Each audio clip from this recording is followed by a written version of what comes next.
Good morning and welcome back to the Bobcat Bulletin. My name is Savannah Strawn and I'm a senior here at Texas State studying public relations. I am here joined by two other students where we will be talking about all the sports that have happened here at Texas State over the weekend.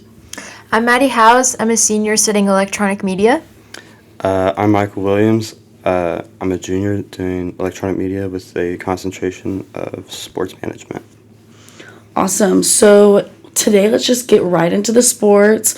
We had a lot of baseball happening over the weekend. We played in the Sun Belt Conference tournament, and we played App State on Friday. We started off strong with a 3-2 win, but it was a little bit of a boring game. All of the pitchers were pitching very well, so it was a runless game until the 7th. And App State was the first ones to get on, but we followed right after and was able to just go ahead and win with a 3-2 win. Super easy, just in the ending of the games. Again, with the day after that on March 16th, we played App State again, but we won 17-7 that game. And Dylan Pena had a great game. He hit 3 times consecutively at bat, including two home runs just in one inning. And he also set a career high with 6 RBIs this game. Both Ryan Farber and Davis Powell brought in 3 runs each. And in the second inning, it started off strong with Pena hitting a single run. Back-to-back singles followed him after that. And then Farber blasted to the center for a 3-run trip. And then after that, Pena followed for his second home run in that inning. So we were up by a lot by then, and basically ended with a pretty good game. And then Chase Moore actually hit his 100th career RBI. He had 2 home runs in one inning. Yeah, 2 home runs in one inning. That's insane. Yeah, it's worth noting that all 3 of his hits were all home runs. Yeah, they were all home runs in that game. He hit 3 the third one was a home run too. Yeah, and then just yesterday against UCSA, he hit I saw that. 2 grand slams. Yes. Yeah. 2? Yeah. 2 grand slams, yeah. And over the my weekend, he gosh. was named Sun Belt Player of the Week. Yeah, I think he deserves that. I think he very much earned that. That's crazy.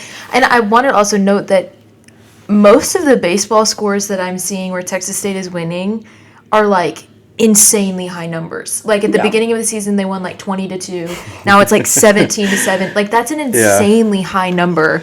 Like a 3-2 game is much more normal in baseball, softball, those kinds of things. Like 17, that's crazy. Yeah, that's a lot of home runs. That's crazy. It's also worth noting that like this year at the beginning of the season and especially last year at the beginning of the season, we basically like decimated the opponent. Like last year, I think we played like Northwestern, and I think we set like the school record of like 58 or 60 runs in just a 30 game in a 3 game like series span or whatnot, and you couldn't run rule it. So that's crazy. Yeah, I mean, I think we've been. I would hate to be the receiving end of like the losing team in that situation. Like that sucks. I actually think this year was Northwestern State.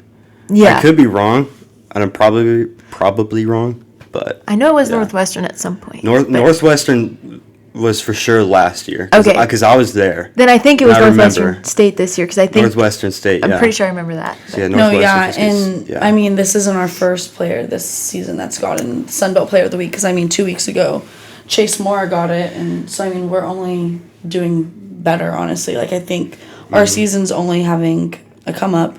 And like just in these 3 games, Pena had a .44 average with 3 home runs, 9 RBIs, 5 runs scored, and 1 stolen base. Oh my gosh! So I mean, I definitely think this past weekend. Yeah, this was before the UTSA game. Okay, yeah. This is before the UTSA game because he added more last night in the UTSA game. He did crazy. I love to see it. No, yeah. I mean, do you want since you were at the game last night, do you want to talk about the UTSA game and how it went? Yeah. And like even like how the environment of the fans were last night. So my personal experience was a little bit different from everybody else's. I was actually working the game. So I was working one of the broadcast cameras like along the third baseline, and the first inning I think took about an hour and 20 minutes in real time. Wow. From like the top of the inning to the bottom of the inning, because I think UTSA they scored 4 runs at the top of the first inning. And then we scored like 2 or something. No, we scored 9 at the bottom of the first inning, I think. That's crazy. Or I could be Was wrong. It was either that or at least by like the into the second inning, but the first inning was for sure the worst because you're just kind of standing out there. But then they scored 9 in the bottom of the yes, first. yeah, 9 at the bottom of the first. But so where I'm positioned is again along like the third base side, and the Diamond Sweethearts they came out, and throughout the whole game, especially from like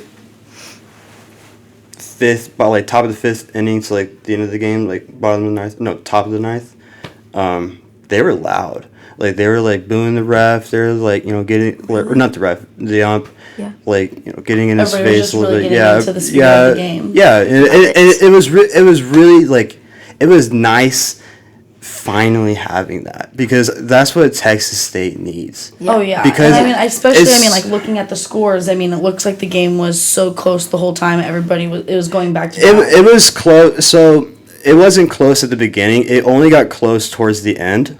Well, they scored 4, and yeah. So it and like just the way that the game was going, like we were putting them through the ringer.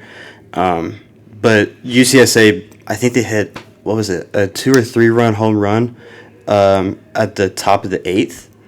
2. Yeah. Something like that, and that's like where kind of everybody in the whole Was ballpark like, was oh like gosh. kind of on their feet, like but no, like Texas State, I think needs to make a few changes to the university seminar class. So me and my for them to go to sports games. me and my friend talked about this, and we were thinking like make it a requirement. Like let's say you take university seminar. Do you have to take it your first semester? Yeah. Okay, so you take it your first semester. You have to go to one football game. You have to go to one soccer game, one volleyball game, and one men's and women's basketball game.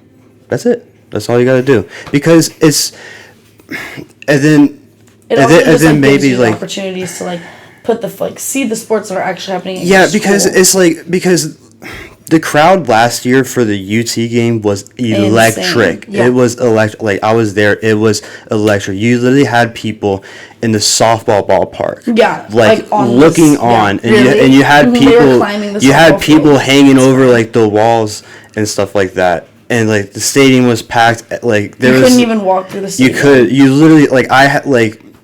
My crew call was like 2 hours like before like first pitch. I had to get there like I think 3.5 hours early just to find a spot. Yeah. And so, I mean, I feel like Texas State needs to make it a requirement for like at least freshmen to go to one like sporting game for each sport, and then like really market and really market the sports better. Yeah, and even if it's not like a full requirement, like heavily like Endorse it. yeah, like Yeah. be like this is so fun. Endorse like, it. It's so fun. Because I'll tell you this. Like with working a lot of like the basketball games inside of Strahan, and then going back home and watching like ESPN2, and I'm watching like Tech games. like a Texas Tech game like against like Houston. Those stadiums are packed. Yeah. And Packed. Texas State is not like that. And also like their courts. This is a little bit more picky, but like their courts are a lot nicer.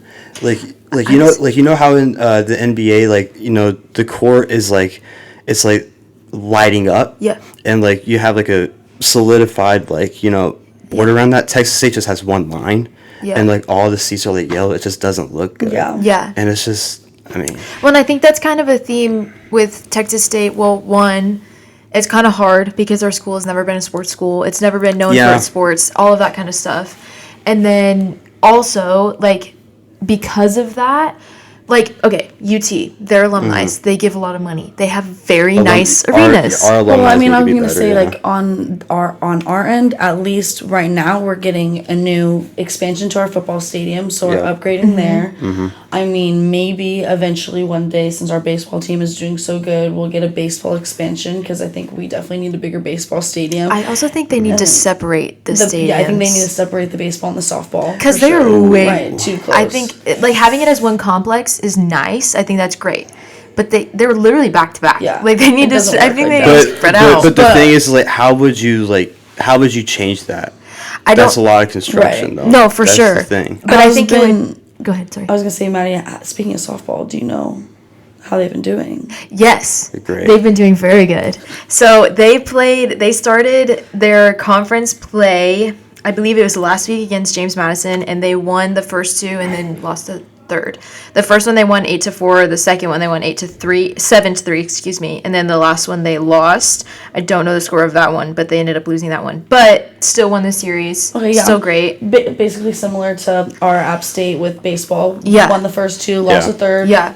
I also wanted to note that, who was it, Pena, that got the player of the Sun Belt? Yeah, so Jessica Mullins, she's the pitcher. Yeah, She's pitcher, had yeah. it for the third consecutive week, the Yeah. Sun Belt pitcher of the week. 3P. This is her 9th time winning this So and the awesome. third for the season. It's the second time in her career that she's won 3 pitcher of the week awards like in a row. Wow. She's one of just 3 pitchers in the conference to have been awarded this weekly award this season. She's kind of insane. Yeah, she's insane. Kinda. Yes. No, like, she's actually crazy. A few weeks ago, she threw a perfect game. Yeah, I remember. She's in the last, Is she playing tonight against A&M? I don't know if I'm going to assume she's starting gonna say. because why would they not? It's either going to be her or Maddie Azura. Yes. I think that's how you pronounce her last name. I think so too. I also wanted to say that, Jessica Mullins is insane. Yeah. She's crazy good. But the rest of the pitchers on the staff that we have are also also really good. Yeah. But they're just not getting as much. They're getting light because they're good. But, she threw a perfect game. Yeah, That's going to be the one. And she's for got this. 3P. Yes. She's kind of doing crazy. And in the last, I think I read this. I could so be wrong. But in the last, yes. Okay, she won the Sun Belt Pitcher of the Week for the 3rd consecutive week, following a week with 2 complete games where she just allowed 1 run. That's one earned crazy. run in 2 complete games. That's crazy. She's an absolute beast. It makes me really happy to see, and I've got to see her pitch a few times. I got to see her before spring break go against Sam Houston. I was talking about this earlier, but I coached some high school girls in softball, and so we brought them to watch Texas State play. And our pitcher, she's this is her 2nd year ever pitching. She's still learning how to do it all, and she's watching Jessica Mullins pitch, and she's like, I don't know how you can do that. That doesn't make any sense. I'm like, okay, well, we have to remember she's probably been pitching since she was 2. Not actually, but I mean, the way that she uses every single muscle in her entire body to get the ball, it's insane. She's crazy talented. It's so fun to watch her But- pitch. But Yeah, and so everybody should come out because for baseball, for Yes, softball tonight, please. we're playing A&M Please. Yes. at 6 p.m. and that'll be Please. crazy. it's gonna be so And fun. then this weekend, support because you can't come, it won't be here, but we are playing James Madison in another little series hope they in win. baseball. Softball is playing App State this weekend as well. Yeah, they're playing App State in the series this Here weekend. Okay, at so San make it out Marcos, to yeah. that as well. Yeah. I think those are the majority of the sports that have been happening. We are really glad that you listened in today. Again, for the Bobcat Bulletin, we're just 3 students here at Texas State giving you the basics on what have happened recently in the past couple of days with the Texas State sports. I'm Savannah Strawn, I'm Maddie House. I'm Michael Williams. and thank you for listening.